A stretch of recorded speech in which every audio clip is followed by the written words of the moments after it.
नमस्कार। खबरों के इस बुलेटिन में तुहाडा स्वागत है। मैं हाँ रमा शंकर। पहला पेश ने चोणवीं खबरां।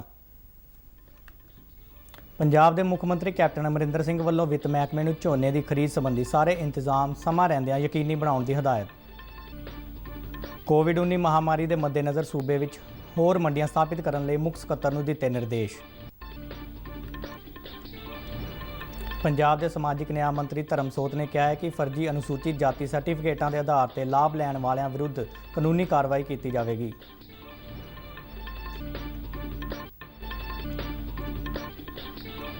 प्रधानमंत्री नरेंद्र मोदी अज इंडिया आइडियाज़ सम्मेलन नूं संबोधन करनगे।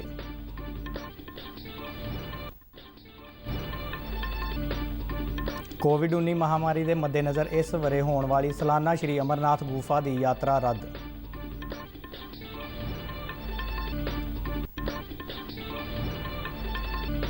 पाकिस्तानी फौज वालों रजौरी जिले के सुंदरबनी सैक्टर में कंट्रोल रेखा नेड़े भारी गोलाबारी। भारतीय फौज ने मूँह तोड़वा जवाब दिता। ते हुण खबरां विस्तार नाल। पंजाब के मुख्यमंत्री कैप्टन अमरिंदर सिंह ने वित्त महकमे नूं हदायत दी है कि वह नगद करजा हद यानी कि CCL संबंधी सारे ही वित्तीय इंतजाम समय सिर पूरा करे तां जो साउणी के मंडीकरण सीजन 2020-21 दौरान किसानां नूं उन्हां दी फसल की अदायगी नूं यकीनी बनाया जा सके। इस वरे 1 अक्तूबर तो सूबे विच झोने की खरीद शुरू होने की संभावना के मद्देनज़र तैयारियां की समीक्षा दौरान मुख्यमंत्री ने कहा है कि हाड़ी के मंडीकरण सीजन दौरान ही साउणी मंडीकरण सीजन मौके भी किसानां नूं उन्हां दी फसल की खरीद के 48 घंटिया अंदर ही यकीनी बनाया जाना चाहिए है। मुख्यमंत्री ने सूबे के मुख सकत्तर विनी महाजन नूं कोविड-19 महामारी के मद्देनज़र समाजिक दूरी यकीनी बनाउण के मकसद नाल सूबे विच होर मंडियां स्थापित करन लई संबंधित अधिकारियों नाल तालमेल करन लई आख्या तां जो कणक की खरीद प्रक्रिया वांग ही महामारी के बावजूद झोने की खरीद प्रक्रिया निर्विघन रूप में नेपरे चढ़ सके। उन्होंने खुराक ते सिविल सप्लाई महकमे नूं भी निर्देश दिंदे कहा है कि वह झोने की निर्विघन खरीद यकीनी बनाए तां जो किसानां ते सरकारी खरीद एजेंसियां नूं किसी तरह की मुश्किल का सामना ना करना पवे। खुराक ते सिविल सप्लाई मंत्री भारत भूषण आशू ने मीटिंग दौरान दस्सिया कि कोविड-19 दीआं पाबंदियां कारण कोलकाता दीआं बारदाना तैयार करने वालियां मिलां पूरी समर्था अनुसार काम नहीं कर रहीआं, जिस कारण बारदाने की सप्लाई ते असर पै रहा है। मुख्यमंत्री ने महकमे नूं कहा है कि वह एक बार वरते जा चुके बारदाने नूं मुड़ तो इस्तेमाल करन अते इस तो इलावा प्लास्टिक के थैलियां दे इस्तेमाल करन दी संभावना ना तलाशे। पंजाब के समाजिक न्याय ते अधिकारिता मंत्री साधु सिंह धर्मसोत ने कहा है कि फर्जी अनुसूचित जाति सर्टिफिकेटां बना के सरकारी लाभ लैण वाले लोगों नूं बख्शिया नहीं जाएगा। कल चंडीगढ़ में उन्होंने कहा कि अजिहे सर्टिफिकेट बनाउण अते तस्दीक करन वाले अधिकारियों अते कर्मचारियों विरुद्ध भी बनदी कार्रवाई की जाएगी। उन्होंने दस्सिया कि महकमे नूं अजिहियां कई शिकायतां प्राप्त हुई ने जिन्हां विच कहा गया है कि गैर अनुसूचित जाति लोगों लई फर्जी अनुसूचित जाति सर्टिफिकेट बना के वख-वख विद्यक संस्थावां विच दाखले लए ने अते नौकरियां भी हासिल कीतियां ने।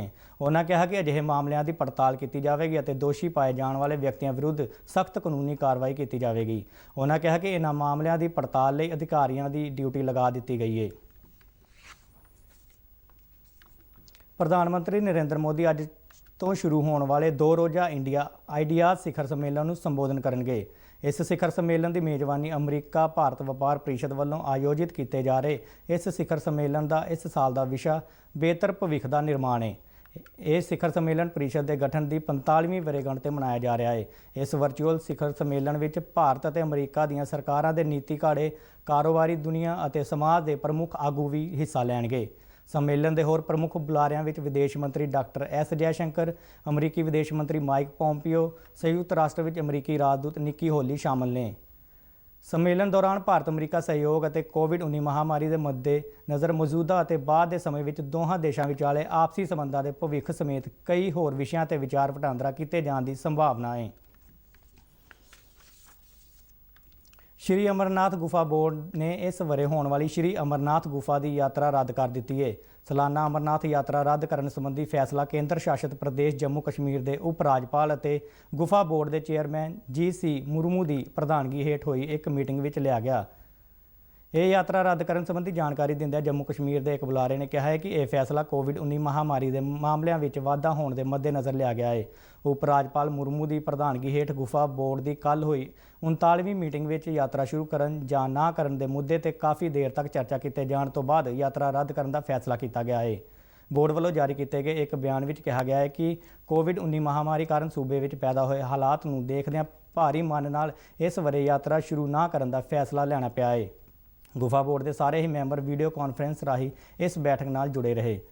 ਸਰਕਾਰ ਵੱਲੋਂ ਸਾਲਾਨਾ ਅਮਰਨਾਥ ਯਾਤਰਾ ਭਾਵੇਂ ਇਸ ਵਰੇ ਮੁਲਤਵੀ ਕਰ ਦਿੱਤੀ ਗਈ ਹੈ, ਪਰ ਇਸ ਦੇ ਨਾਲ ਹੀ ਲੋਕਾਂ ਨੂੰ ਦਿਨ ਵਿੱਚ 2 ਵਾਰ ਸਵੇਰੇ ਅਤੇ ਸ਼ਾਮ ਦੀ ਆਰਤੀ ਦੇ ਵਰਚੁਅਲ ਦਰਸ਼ਨ ਦੇ ਸਿੱਧੇ ਪ੍ਰਸਾਰਣ ਦੇ ਪ੍ਰਬੰਧ ਕੀਤੇ ਗਏ ਨੇ।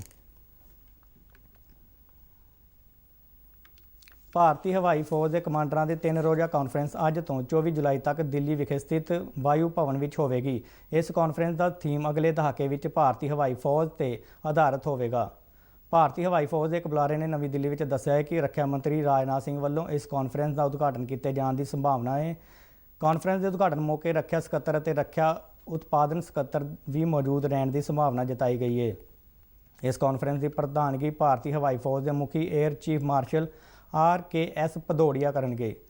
3 ਰੋਜ਼ਾ ਇਸ ਕਾਨਫਰੰਸ ਦੌਰਾਨ ਭਾਰਤੀ ਹਵਾਈ ਫੌਜ ਦੇ ਮੌਜੂਦਾ ਸੰਚਾਲਨ ਅਤੇ ਤਾਇਨਾਤੀ ਸੰਬੰਧੀ ਗਤੀਵਿਧੀਆਂ ਦਾ ਜਾਇਜ਼ਾ ਲਿਆ ਜਾਵੇਗਾ ਅਤੇ ਅਗਲੇ ਦਹਾਕੇ ਦੌਰਾਨ ਭਾਰਤੀ ਹਵਾਈ ਫੌਜ ਦੀ ਸੰਚਾਲਨ ਸਮਰੱਥਾ ਸੰਬੰਧੀ ਕਾਰਜ ਯੋਜਨਾ ਨੂੰ ਵਧਾਉਣ ਦੇ ਮੁੱਦੇ ਤੇ ਵੀ ਚਰਚਾ ਕੀਤੀ ਜਾਵੇਗੀ।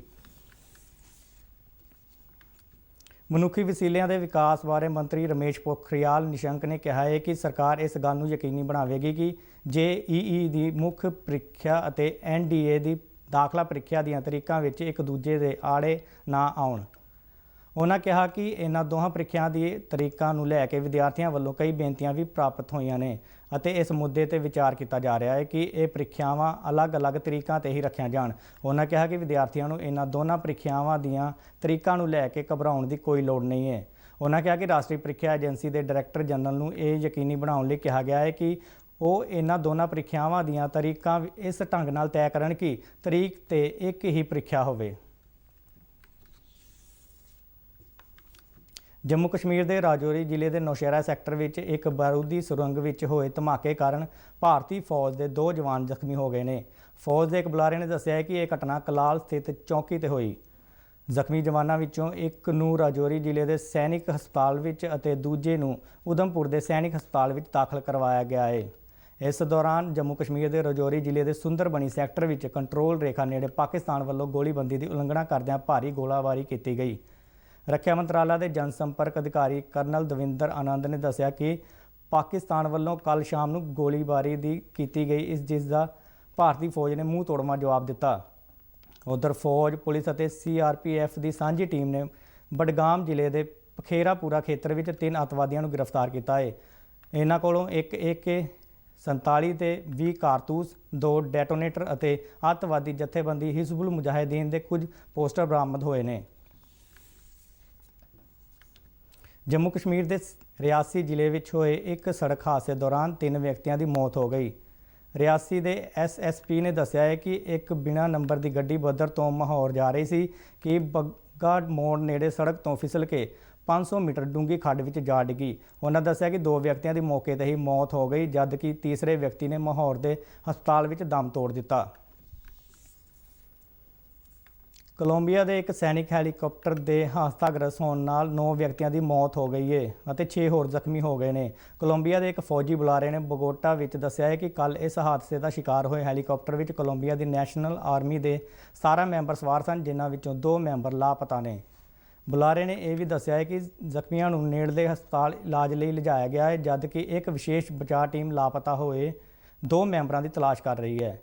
ਉਹਨਾਂ ਦੱਸਿਆ ਕਿ ਤਬਾਹ ਹੋਏ ਹੈਲੀਕਾਪਟਰ UH-60 ਬਲੈਕ ਹਾਕ ਦਾ ਮਲਬਾ ਦੱਖਣ ਪੂਰਬੀ ਕੋਲੰਬੀਆ ਵਿੱਚ ਇਨੀਰੀਡਾ ਨਦੀ ਦੇ ਕੰਢੇ ਤੇ ਮਿਲਿਆ ਹੈ। ਬੁਲੇਟਿਨ ਦੇ ਅਖੀਰ ਵਿੱਚ ਚੋਣਵੀਆਂ ਖਬਰਾਂ ਇੱਕ ਵਾਰ ਫਿਰ ਤੋਂ। ਪੰਜਾਬ ਦੇ ਮੁੱਖ ਮੰਤਰੀ ਕੈਪਟਨ ਅਮਰਿੰਦਰ ਸਿੰਘ ਵੱਲੋਂ ਵਿੱਤ ਮਹਿਕਮੇ ਨੂੰ ਝੋਨੇ ਦੀ ਖਰੀਦ ਸੰਬੰਧੀ ਸਾਰੇ ਇੰਤਜ਼ਾਮ ਸਮਾਂ ਰਹਿੰਦਿਆਂ ਯਕੀਨੀ ਬਣਾਉਣ ਦੀ ਹਦਾਇਤ। ਕੋਵਿਡ-19 ਮਹਾਮਾਰੀ ਦੇ ਮੱਦੇਨਜ਼ਰ ਸੂਬੇ ਵਿੱਚ ਹੋਰ ਮੰਡੀਆਂ ਸਥਾਪਿਤ ਕਰਨ ਲਈ ਮੁੱਖ ਸਕੱਤਰ ਨੂੰ ਦਿੱਤੇ ਨਿਰਦੇਸ਼।